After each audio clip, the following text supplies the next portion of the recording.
So good afternoon, everyone. Welcome to this second lecture of the May mini-school on quantum espresso. And you see, you just need to start and then people come. Yeah. And again, we have our two lecturers, Cecil Ouma and Kingsley Obodo, that will continue along the lines that they started last week. Yeah. So that without further ado, I think if I understood it correctly, Cecil, sorry, will start today, followed by Kingsley in the second part. And again, just a reminder that we set up the mini school as a Zoom meeting. Yeah, so each of the participants has the right to unmute and ask the question. Yeah, so please let's try to keep it interactive so that if there are issues, we solve them on the fly. Yeah, but also please let's try not to disrupt too much our lecturers so that they can keep the line of reasoning. And don't lose the plot. Yeah, but I know from last week that they did a brilliant job in checking the chat and answering the questions. So they are two very experienced Zoomists. Yeah, if there is something like that. Okay, then people are here to listen to Cecil and Kingsley, not to me. Yeah. So Cecil, please, you're already sharing your screen. You are most and welcome to start your presentation. Thank you very much. Thank you very much, Prof, for this opportunity and for this forum.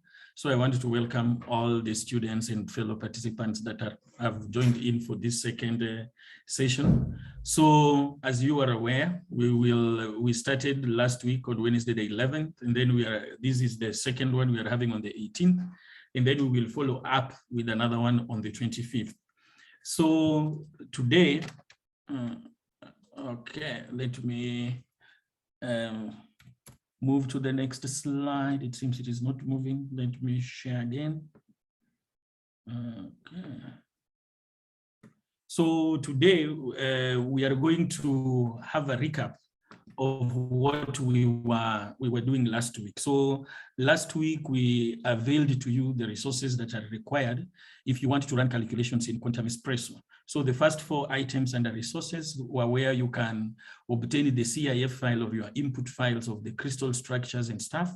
And then the other 2 that are remaining there were the 2 tools that we introduced to you that you can use to convert the CIF files into the Quantum Espresso input files. And of the resources, there were 2 very specific ones that we used. We used the materials project to obtain the structure. And then we went further and we did a couple of exercises under Materials Cloud where we showed you how to convert the CIF file that we get from Materials Project into Materials Cloud and how now to extract the necessary files that are needed to run. And then another thing that we were able to introduce to you last week, and we are going to mainly use it a lot in this class of today, is how you run these calculations on Quantum Espresso. So the snippet there, it is just like an inset showing the things that you still need to remember, how to log in using SSH, and then you know your number was a student something. So you still continue with the same formalities that you used last time. You should always remember on the CHPC, before you run calculations, you must go to that last directory that you were using, because you cannot run calculation on the login node. So if you try to submit calculation on the login node, the calculation will just stop. Yeah. So make sure you always, after you SSH, you go to Laster, and then from Laster is where you do your work.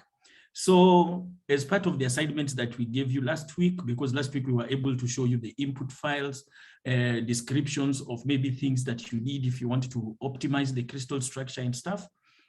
So now, by the end of the class, we were talking about optimizing the lattice constant of the structure that you downloaded. And then we also introduced you to the issue of K-points and the other optimizations that still needs to be done post that. So I don't know how many managed to make headway by doing this different optimization, because for the lattice constant, we showed you it's like you just need to vary a particular number, which was like maybe the A part of the lattice constant, because the lattice is normally ABC, and then the K points, whereby you change the number of K points, and then you get your total energies and stuff like that. So for those who did, you can make these plots, for instance. I'll try and explain. So if you are doing like the lattice optimization of the input file, if I just jump to this file here so that I show you where the ALAT was. So you see like there was in this place under system, there is A, C, and then there is the Gauss and stuff like that. So when you downloaded the file and you converted it in Materials Cloud, and then you copied it onto CHPC or onto your local directories, there was a value that was given there for A. It was actually like this one, it is given, it was 3.07. So then if you want to optimize it, means like you need like, maybe you say if the lattice was 2, if the lattice was 3, if the lattice was 4, and stuff like that. So you vary it, and every time you vary, you run the ACF calculation, and then you get the total energy. So when you get the total energy, you can make this plot like the plot you are seeing on the left-hand side, the first image on the left-hand side. So whereby you plot the total energies of each of the respective values of ALAT that you put there inside the input file. And then if you want to do K points, you do the same. So that one is the second figure there. Yeah, you do the same. No, this one was for ECAT. Sorry, I mixed up the representation. So this one is for there, and that one, let me take it back there.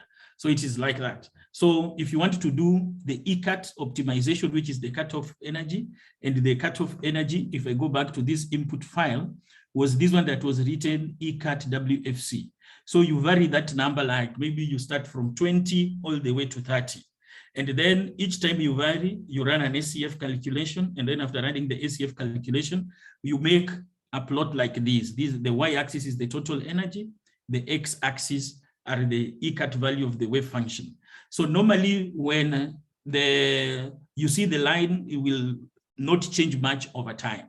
So when you see such a line like for here, you will see from around 25 or let's say 26, you find like the total energy does not vary much. It does not vary much. So usually in quantum espresso, that is the value that now you take as your optimal value for ECAT, and then you stick it inside the input file.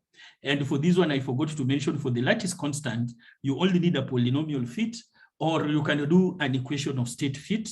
And then from there, you know, like the optimal lattice will be around, like for this case, it will be around 3.1.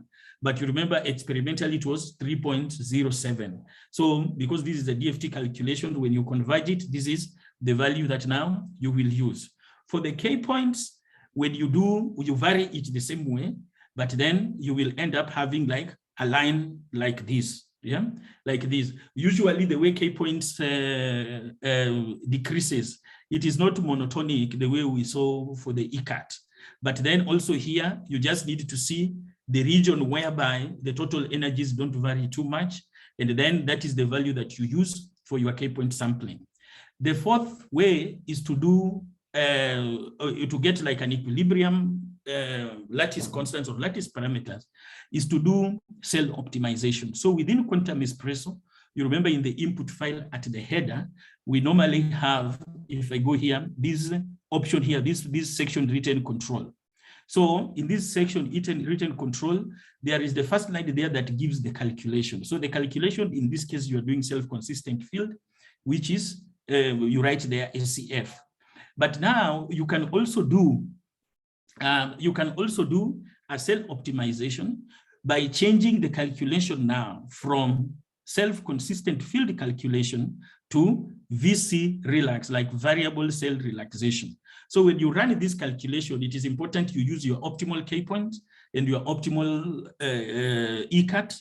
And then at the end of the calculation, you will get the final coordinates. And then those ones will be your equilibrium coordinates that you use in your calculation.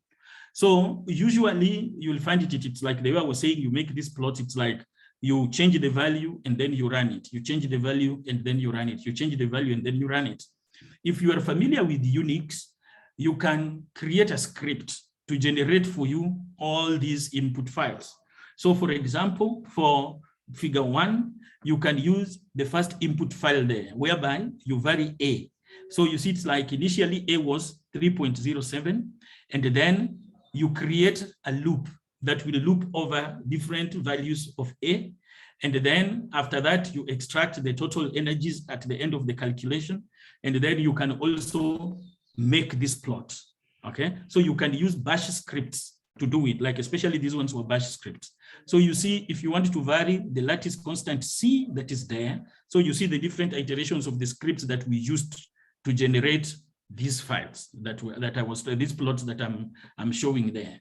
So for the K points, you know, you have to go to the bottom of the page and until you see that card written K points automatic, and then you vary the K points. So also you just create a list of the K points that you want to loop over, and then it will create for you all those input files. Sometimes if you're running on CHPC, you can also create the job input files also on the fly using the same script that you are using to generate your input files. So I don't know if anybody has a question so far, because this one was just a recap of what we did last week and how you can obtain your equilibrium structures that you can use for subsequent calculations. So I don't know if there are any questions before I hand over to Kingsley.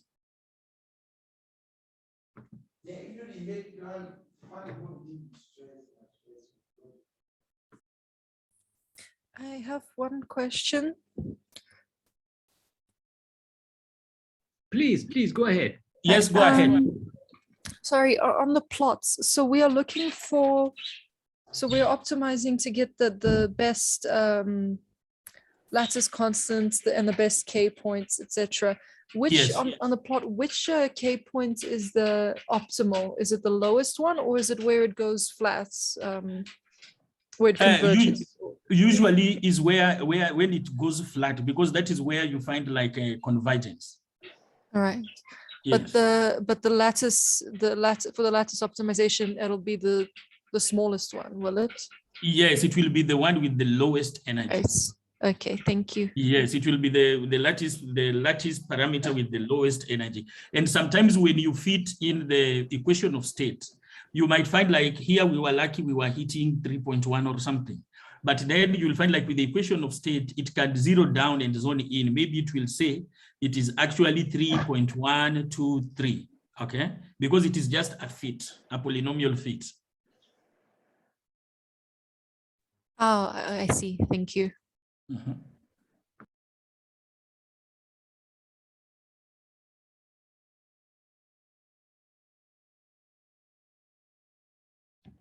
Okay, there being no other questions, maybe I will welcome Kingsley to take over.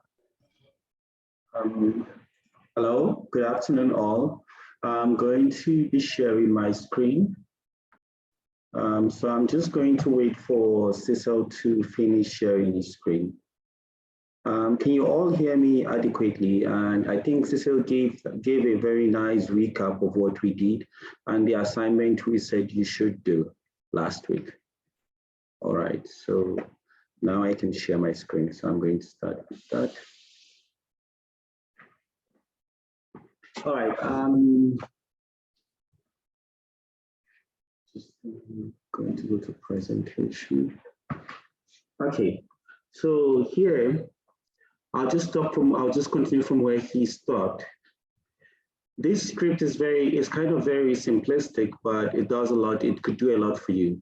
So I'll move from here to the CHPC and back and to online and stuff like that. So I just want to point out that we said sudo here, and this is very important.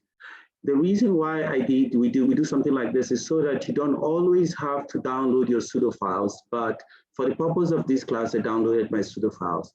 So if you give a particular path for your sudo files, you don't always have to go back and download. And so that's something I wanted to point out. So I'll go to the next part of the study.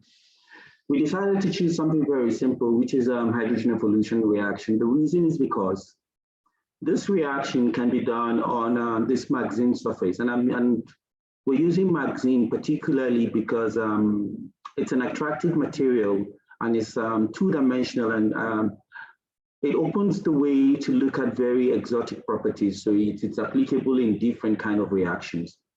So hydrogen evolution reaction is very important because it's 1/2 of the water electrolysis reaction. So if you have water electrolysis, you have hydrogen evolution and oxygen evolution. So this usually occurs on metal electrodes. The current standard material that is used for this kind of reaction is platinum. So it's always good to look for substitute material to very expensive materials, so which is one of the key motivation of research in this area. So to look at hydrogen evolution reaction, like I mentioned before, we need to consider like a catalytic material that would be our electrode. So in this case, for this particular study, we're looking at magazine. So in the previous, in last week and in the previous part of the talk, what as Cecil has introduced, we looked at bulk magazine. So now we split this magazine into two-dimensional material. So we deleted one layer and created a slab. I decided not to go into so much detail on this, not to complicate things, but if anyone is interested, I have the Google Doc and I can just give you links on, or maybe make a short snippet of how to create the slab. So we can create a slab. So I'm just showing the side view of how the magazine would look. So the gray atoms here are titanium and the blue atoms are carbon. I know, don't mind the coloring system. So this is the top and the side view. So in this system, you can have hydrogen adsorbed on the top side, or so this is the side view where we have the hydrogen adsorbed. In this side view, you can see where hydrogen is actually adsorbed in this system. So for this kind of reaction, you have to evaluate different adsorption sites. Please, did everyone get the scripts I sent? If I sent various input files for the different configurations of magazine. So now I'm just going to share a different, I'm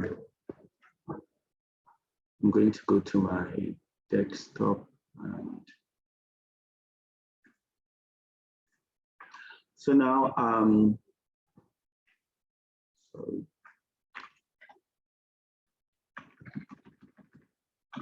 Please, can you all see what I'm doing now? I'm going back to Materials Cloud. So the reason why I'm going back is it would help us generate our input file. So I go to Learn and Work, Tools.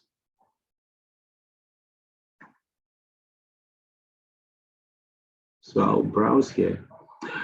In this case, I have downloaded all the various CIF files that are needed. So last time we went into Materials Project and we downloaded the CIF file for this particular structure. So I've downloaded the CIF file. So I'm just going to show you here. So I would click Generate.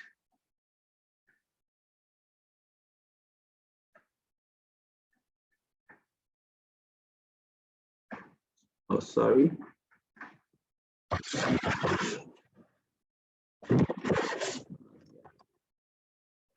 So I have an error here, and I know why I have an error. So it wants me to select a particular file. I would select this file, and this is a CIF file. Like I mentioned last week, I want to use the PBE functional, not the PBE solve. And this system I know is non-magnetic, so I want to generate an input file.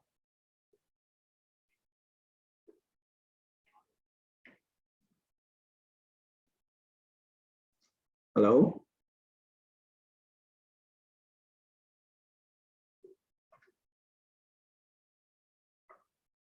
So, okay. So now I have my input file that is generated. These I can download with the pseudo potential into my file. And then I'll save it there as that. So I'm going to open this folder.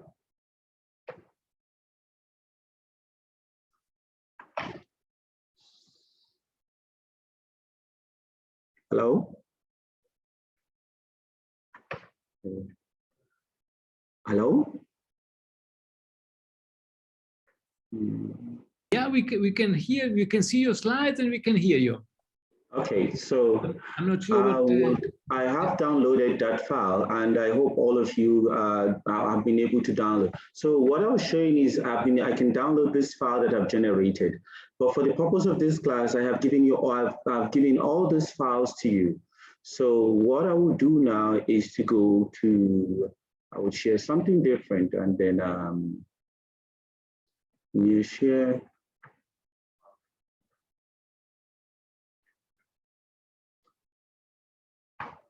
So I'm sharing my Linux terminal.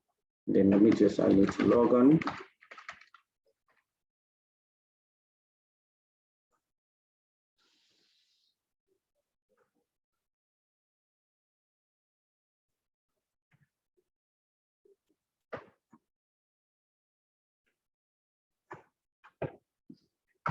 I showed how to copy, so that's why we have some of these. We still left some of these, how to SSH to your account.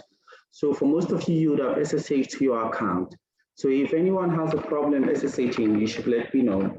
So you would have SSH to your student account, and I am on my own login right now. And the various input files that I need to enable me to do this computation, I've copied them using SCP from my local directory to the CHPC. I hope you still have the file, the methods to send on how to SCP.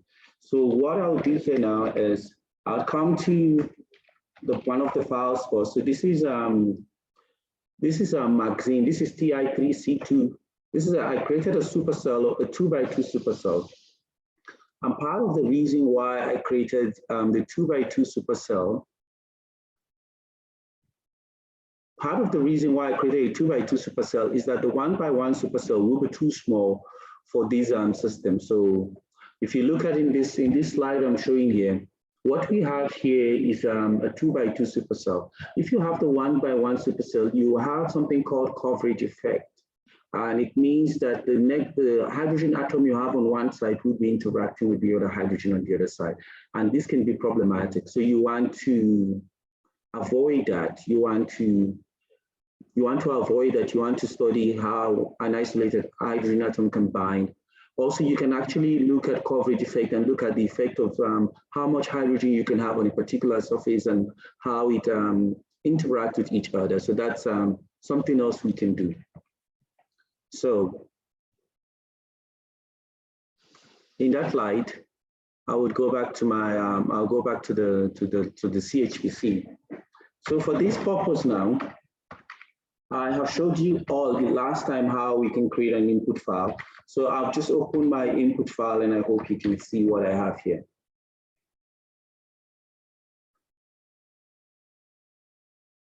So if you look at this input file, I'm using iBrag 0 because I created a supercell and I have 40 atoms in this supercell. So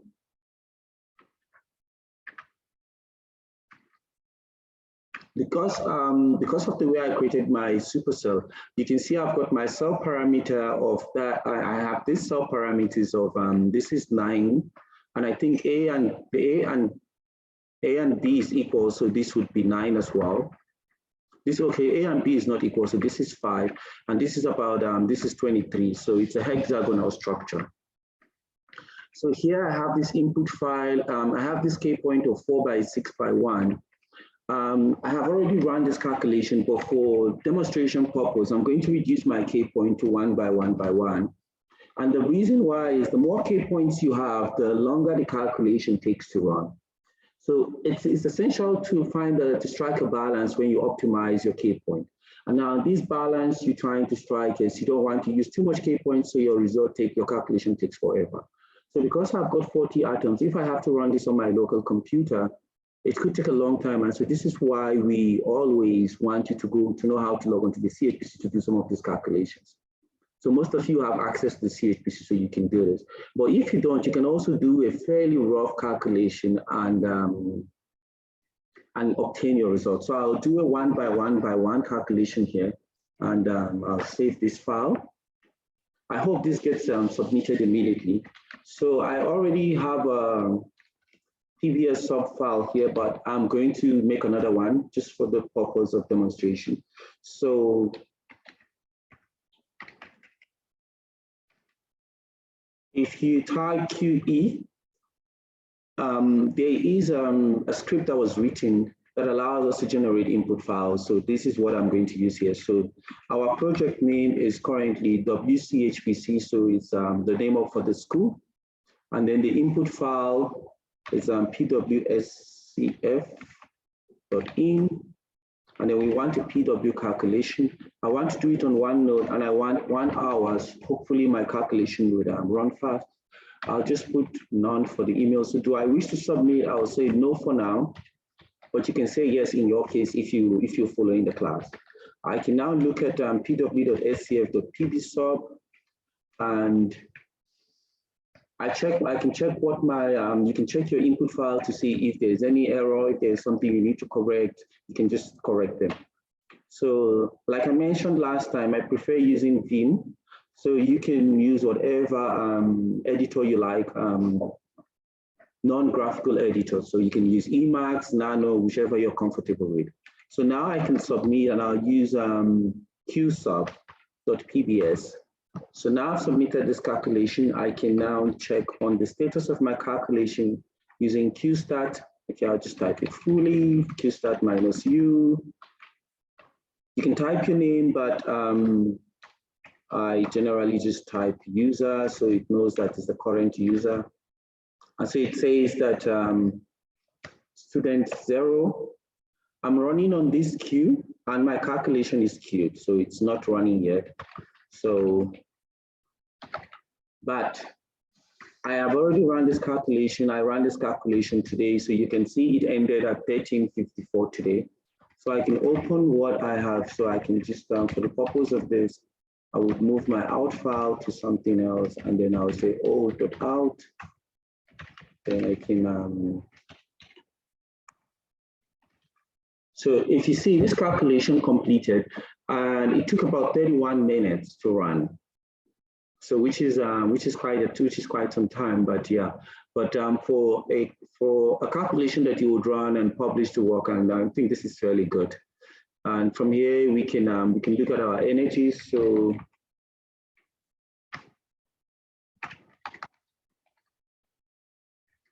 I'm searching for the final energy. Okay, maybe it's not that. Okay. So my total energy, the final energy for the system that I have calculated is that. And this energy, we would copy this energy. So I could just, I'll do this. I'll copy this energy here. And then I'll paste it here for everyone to see. So if you run your SCF calculation, you should get that energy. And remember, this energy is in Rydbergs. So I ran for a host of systems. So because I ran for different systems, for all the various systems I gave to you, I'm going to grep them out. So there's a command called grep. So I know that the format of my energies, the total energies I'm interested in, represented in front of it. You have an exclamation mark. So I'm able to use the wildcard */*out to move through the directories. And so I get for, I'll show you all of this in the slide, but I'm just going to paste it here. So in case you run your SCF calculation, you would have some of these energies as well. So I'm pasting this in the chart.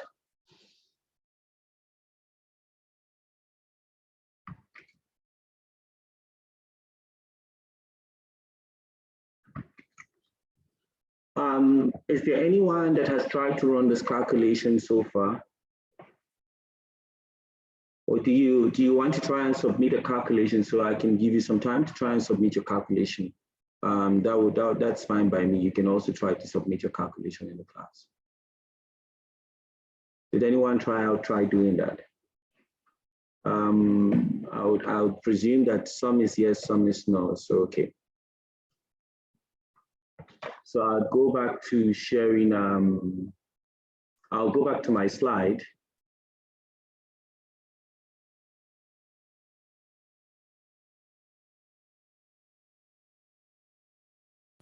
Can I ask A Yes. question. Yes. I missed, sorry, I missed a step when you were showing what you did. Okay. So what question do you want to ask? So you first, you typed VIM to see your input file, and then you said you could type QE, but I saw you type QESP or something like that, and I'm not sure what that did. Okay, so what I did was create a submission script. So for you to run a calculation on the CHPC, like we mentioned, so maybe I should just do a bit of recap before I go, before I keep showing you what I'm doing, before I show you what I did on the screen. So I'll just go back to the presentation and yeah. So I think just a second. So for you to submit for you to run calculation with CHPC, there's the first thing is you need to have a CHPC username and password. You need to log on there, and then you need to go to Losta where you have to run your calculation. So we showed in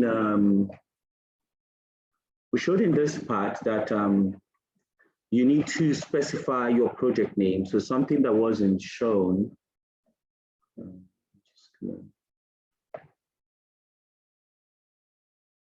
Oh, sorry.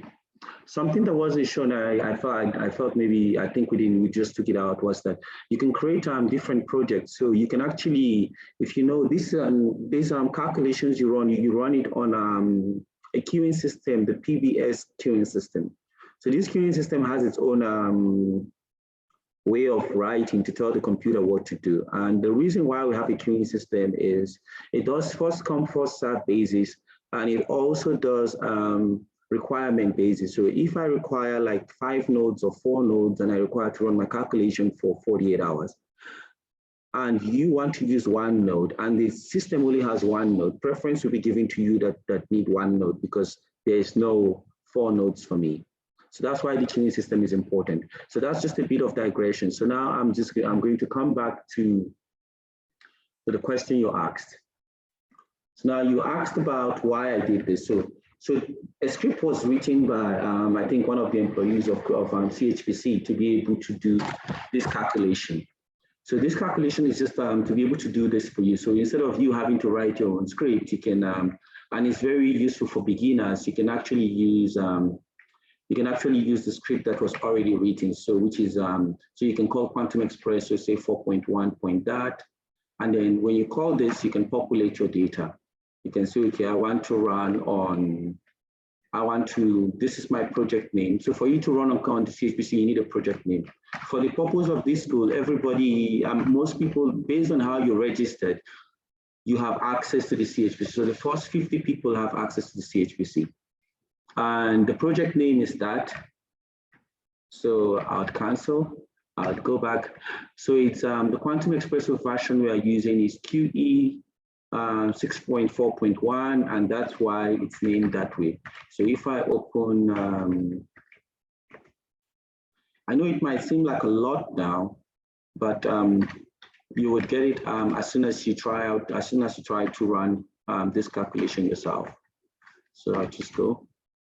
So the version of Quantum Espresso we are using is QE 6.4.1, and this calculation started today at around this time on the CHPC.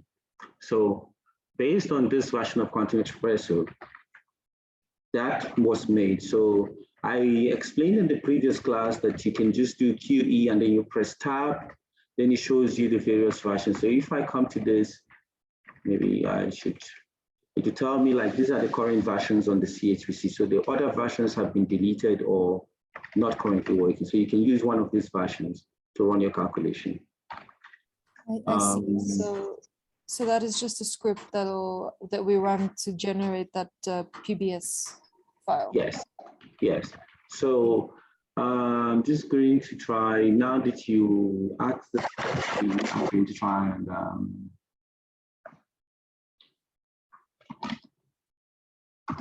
I would just kind of.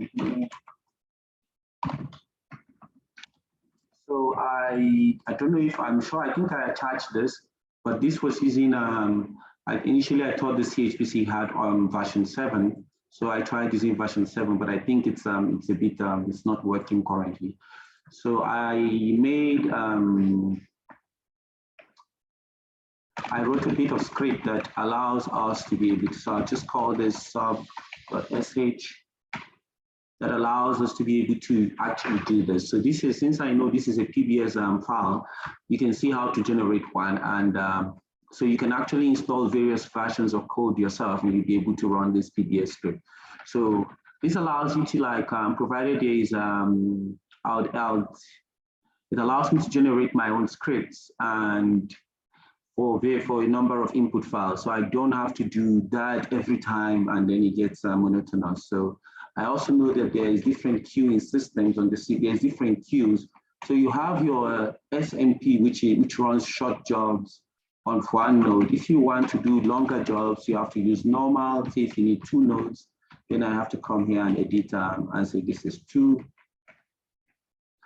And then I'll have to change my number of processors to 48.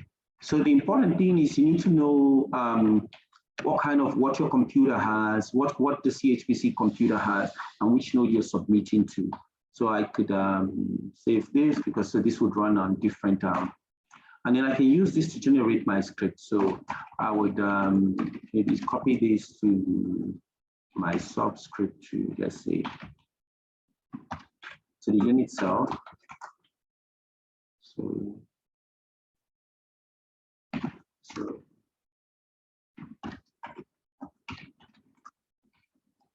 So I've copied my subscript to the unit cell. So I can now generate my own submission script. I should change mode so it becomes an executable. So with that, I've generated my own script. It's slightly different the format, the way because I edited it slightly different, so it's so that it doesn't conflict with the CHPC script. So you have pwsf.in.psub. So this is the same script for the CHPC, but in this case, I said I should use 48 processors. So it will take a longer time to get onto the queue. So if you've got like a lot of if you've got a lot of in files, so I'm just going to say, how do I do this?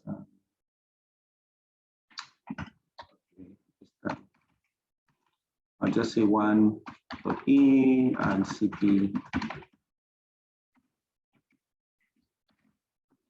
2.in, and then I'll say 3.in. So this is the beauty of scripting. It makes things less monotonous. So I can just go back to my subscript and I have all of this. I have 1.psub, 2.psub, 3 and stuff. And in my script as well, I can actually do a submission here. So I just need to uncomment that. But because I don't want to submit these jobs there, I have it commented. So you can all try and so I sent all the participants this input files, the submission scripts. Okay, I should check if I assume that you'll be able to generate submission scripts. So I didn't send submission scripts to the participants. But if you have problems generating submission scripts, you can just ask me. I can just give you the submission script I generated. Now let's go back to the physics of what we are interested in. So I'm going to go back to my PowerPoint presentation.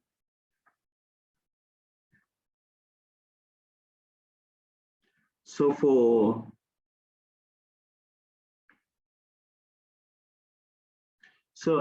there's a question that says I generated the script interactively. So it doesn't work for all cluster systems because with the CHPC, the people there decided to make the lives of most people easy by generating this by creating a script that helps you generate this interactively, which is similar to what I just did now. I just wrote my own script that allows me to do this, but you can add prompts that does it interactively.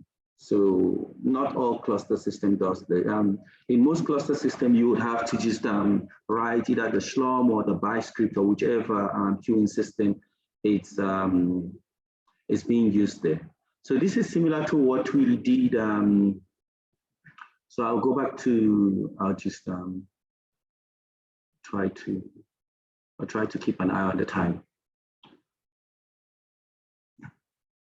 This is similar to what I've done here, I'll just show you something, what I did for this class. What I did here was I ran this on my local computer, the SCF calculations that that you saw the plot earlier on. So I wrote individual scripts. So I wrote individual scripts that is able to perform this calculation. So I said, this is my bash script and generate this. And then at the end, I said, and for these do that. And I also said you should run the calculation. And because we said last week that your temp files are usually very large. So you have to be careful and you have to delete these temp files. So I also, in my bash script, I deleted the temp files. The temp files can be important if you have to do further post-processing. So we'll think about further post-processing, such as if you want to look at the band structure or the density of states, which is something, or the charge densities, which is something we would see if we'll be doing that in the next class. So I would leave this and I'll come back to the new presentation, back to the presentation. So based on this, you can clearly see I pasted one or two of the results that we generated. So it's important that when you absorb hydrogen, so what we're trying to do here is hydrogen evolution reaction. So an important equation is the hydrogen adsorption energy. So this hydrogen adsorption energy is linked to the Gibbs free energy, which I'll show you in the next slide. So the expectation is that we'll be able to calculate all of these, the energy of the slab, the energy of a single hydrogen atom, the energy of the hydrogen atom adsorbed on the slab, which we labeled as that. And then from here, we can determine the adsorption energy. So before I'll be able to do this, what I need to do, I calculated the energy of my unit cell, because you need to optimize your unit cell. And then from your unit cell, you make your supercell and you do all of this adsorption. So I showed this energy, and for most of you that will do the calculation, you would find something interesting. I think I made, there was a typo here. So this is supposed to be 3,147 point, and this will be 3,148 point. So you'll find out this, since I said we used a 2x2 supercell, if you multiply this energy of the unit cell by 4, you would get almost identical energy to the energy of the slab. So this tells you that provided you scale your K points and provided you scale your K points appropriately, you would get the correct energy that is essential for the system. So from this point, I looked at 3 different locations where the hydrogen can sit. So I called this H top. So this is on top of the titanium atom. This is H center or the hexagonal of the C. So if you see, this is the carbon atom. So the hydrogen sits in this position. Then I have H top of C. So this is on top of C. So I looked at just these 3 different configurations. For a more robust study, I think you would have to look at maybe 4, 5, 6, or 7 configuration. And you'll find that the energies are pretty close. But then with this, it will give you the optimal position where your hydrogen would be sitting. The lowest energy configuration is the optimal position where the hydrogen is sitting. And this is for this, we have is minus 3,148.511 watt. So I wrote this in 3 significant figures each, 3 decimal places. Please, when you present your results, I know most students don't adhere to this, but it's important to be consistent in terms of the significant numbers you present your results. From here, we calculated our adsorption energy, which is delta EH is minus 0.311. Minus 0.311 Rydbergs. This is the using this expression that we provided here. So there are 2 ways of calculating the energy of hydrogen, and you would find out that in most cases the difference is very minimal. You can look at a hydrogen molecule and you divide by 2, which is what I will ideally do. But for this class, I just calculated the hydrogen atom.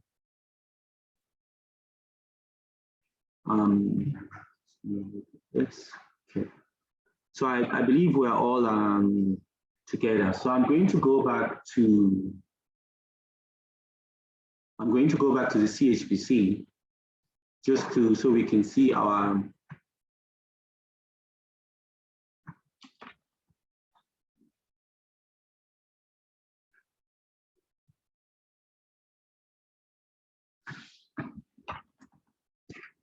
So I'm back on the CHPC, and then we can just to check if the state of our calculation. So this calculation is I think it's done. So it's done, and then it took 1 minute 38.4 seconds to run on the CHPC. And I think part of the reason why it converged faster was because I had already run this calculation before. Okay, this is just for the unit cell. So sorry, I should go back to the supercell.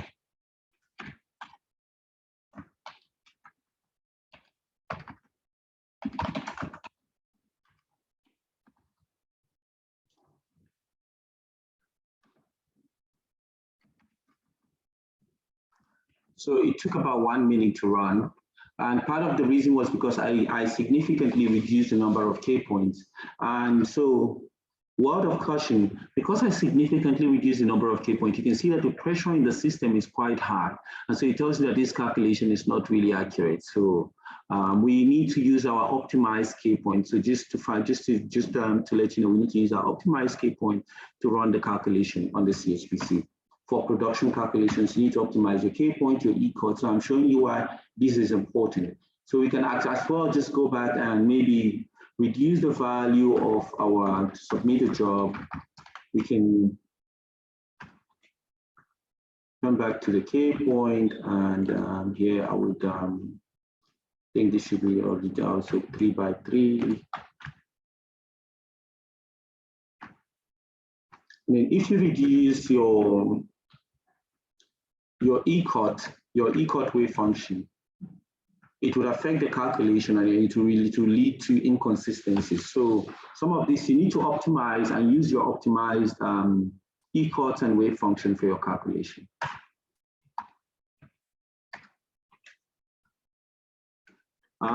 So now I'll try and just to recap on where we are.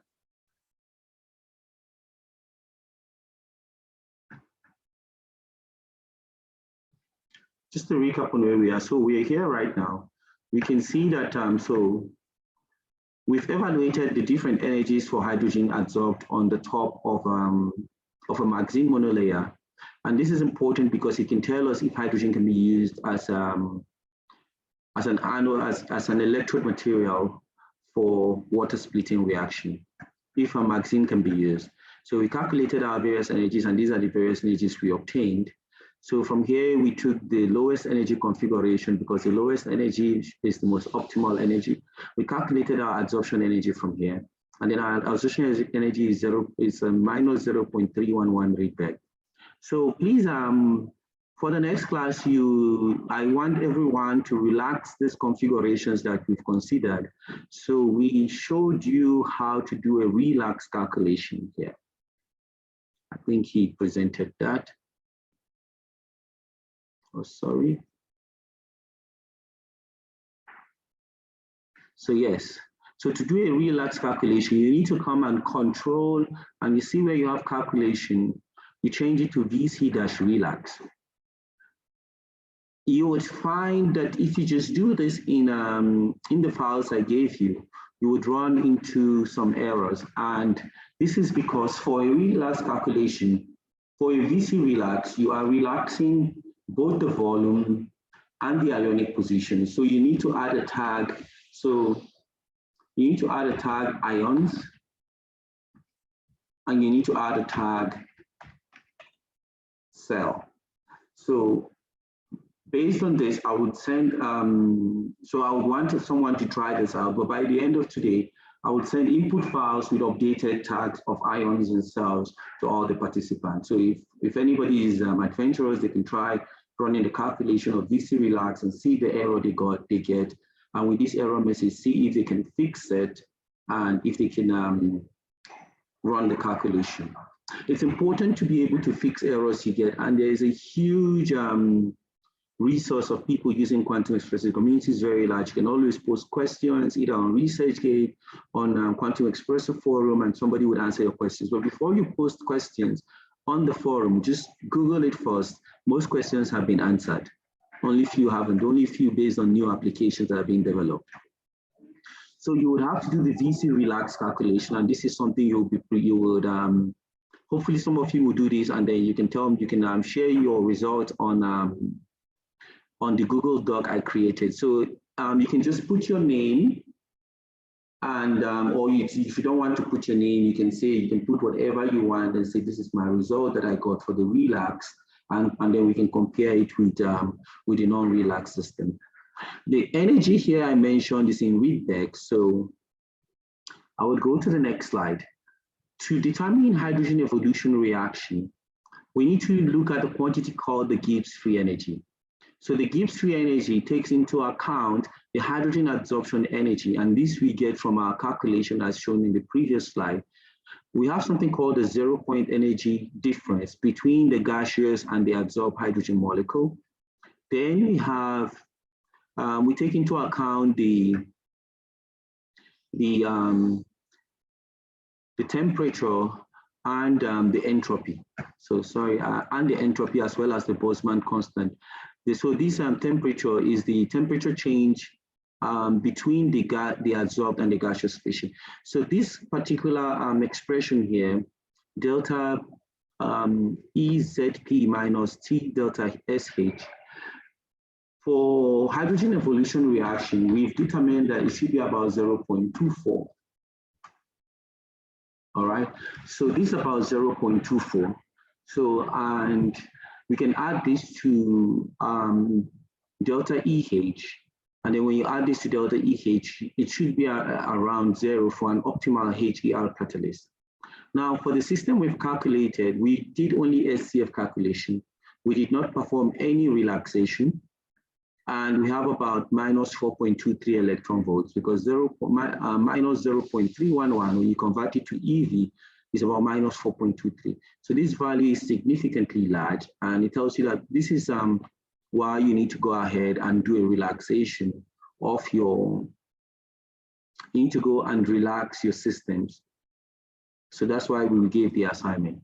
So based on this, you would find out that we don't have an optimal system, and our system is not a good HER catalyst. Even if we add, since our system is not a good HER catalyst based on this calculation. So some other things we can do, which I would, I should just share now, is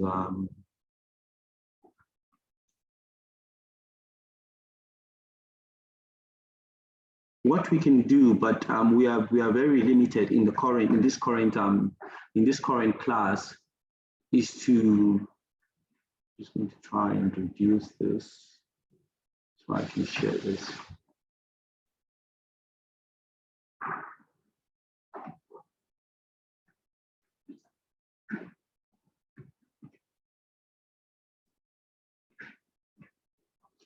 So what we can do is something that has been done in a previous study, is try to introduce things like dopant into the system to be able to improve the properties of the system, to be able to improve the energies of the system. So in this case, we found out that a dopant vacancy configuration can improve the system and result in slightly better hydrogen evolution catalyst. So this is something that we can do, but for the purpose of this investigation, I have not done that. So now there's a question: is there a way to calculate the 0-point energy? Yes, there is a way, and it's actually not a non-trivial method. It's not a non-trivial way calculating this energy. So I'd love to show you, but I didn't prepare a slide to that. So what you would do is you would actually do a phone-on calculation for this, and then from the phone-on calculations and the frequencies, you will be able to calculate the 0-point energies.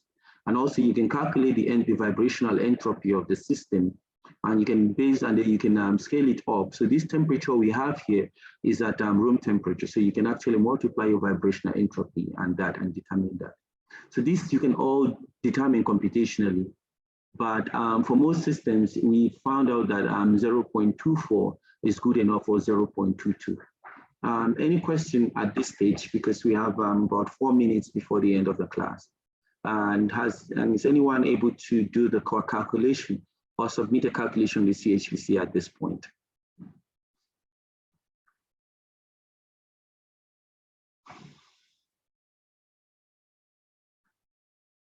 Hello?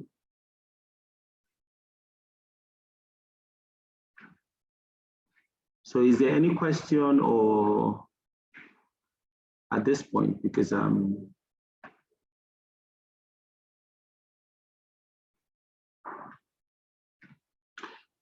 so far so good. There is a question in the chat, Kingsley. Yes, I answered the question with regards to the 0 point energy. Yeah. So that's all. So we are able to do that. We're able to calculate that.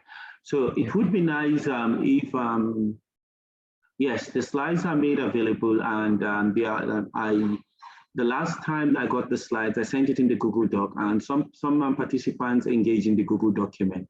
So please, it would be nice if you can, if we give this assignment, you can post your questions or your reactions, or if you try to run the calculations, we should be able to know if you succeed on running it on the CHPC or not. So which command, if you still have to use the same, it's still pw.x, same as SCF, same as your SCF calculation, you do pw.x.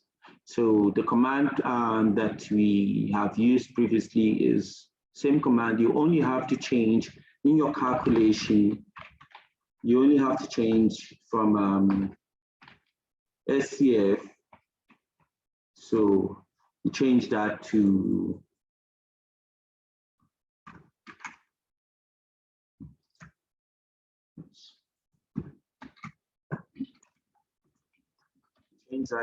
sorry.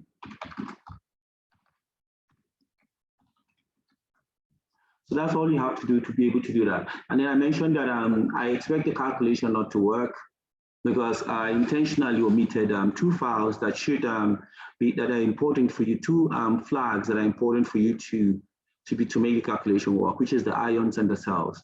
So if you want to be of this relax, you have to include those appropriately. And if you have a problem doing that, you should let me know, but I'll send you updated files that contain the improvement. So any questions so far?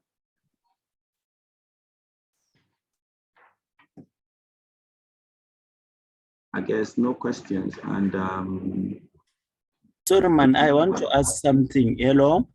Yes. Yes, I want to, I'm